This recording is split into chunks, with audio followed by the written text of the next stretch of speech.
Hey again, everyone. This being our second week now, I'm hoping we're starting to get a sense of what we should be expecting to see in one of these videos and the videos going forward from our assignments, all the different things that are going to be filling up our time here. And it's still a little bit early, but I do like to keep things pretty well patterned. And I will say that in particular, this is probably our fullest week of the semester in terms of variety of material that's getting covered. That doesn't mean it's necessarily the most important or the most difficult. It's just that there's quite a lot in here, so take your time.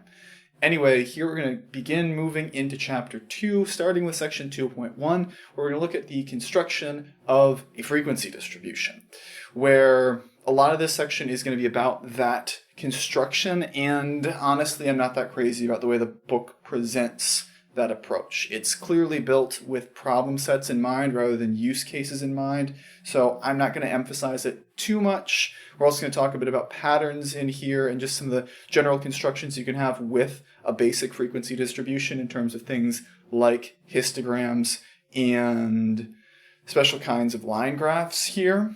But don't get too caught up in the fact that this is long, there are a lot of numbers, and there's a lot of process here. That doesn't mean this is vitally important stuff as far as I'm concerned. Just take your time working through it, and we'll see exactly what I actually expect as far as this stuff goes.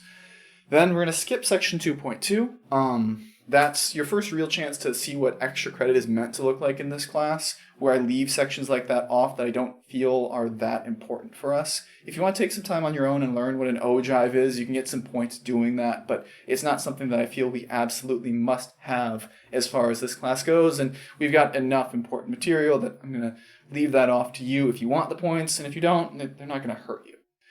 Anyway, skipping 2.2, we're going to go on to 2.3, which looks at the measures of central tendency. That is the averages, where fundamentally the main thing we're going to look at here are the three main forms of averages that we compute, which are the mean, the median, and the mode. We're talking about how you get each of them, what they represent, when they're used, when they shouldn't be used for given scenarios, and then we're also going to talk a little bit about what's called the weighted mean. So that's going to be our focus for that, which is what things tend towards. And then for 2.4, we're going to look at the measures of variation, or in some other contexts, they're called the measures of dispersion, where we're looking at how spread out the different things are. And our main measurements of spread are things like the range, very, very basic measurement there, along with the standard deviation and the variance, where the standard deviation in particular is the really important one that you're going to want to focus on there. We build a lot of important stuff around S and sigma as we go forward, but it is a little bit weird to work with. So this is also where we're going to start getting into situations in which knowing how to use your calculator becomes more and more important. Calculator inputs are going to be more and more the focus of this class as we go forward, so this is where that really starts. And then from our ideas with this sort of pattern, we're going to build in some stuff in terms of special representations with things like the normal distribution, uniform distributions,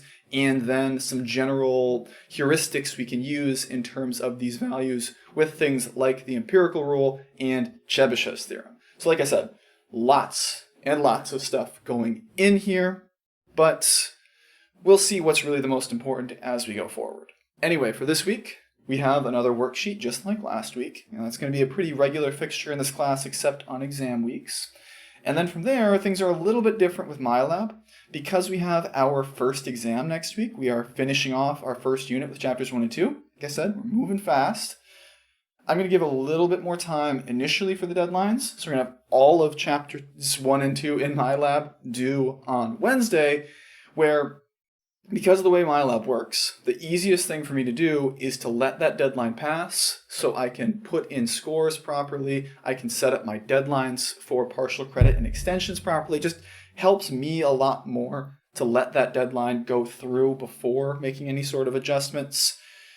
But know that you can expect an extension for most of the assignments. That is, I'm going to give you an extra couple days for the quizzes and the section homework for things like this. So stuff that's not extra credit, you're going to get a little bit more time for. I'm not going to give more time for extra credit because it's extra.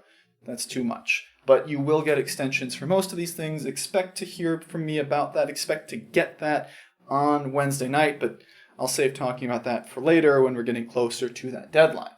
Anyway, from there, Another thing you should start getting used to is seeing a pre-assessment where, when we're going into exam weeks, like week 3 is going to be, you can expect the pre-assessment specifically to be there for you to let me know how you're preparing for the exam. That is what you feel ready to see, what you feel like you want more of. If you have some examples you want me to go back over, that's what that pre-assessment's really for, is to make sure that you can let me know if there's something that you need to get prepared for the exam that you can't do by yourself. So that's what we've got.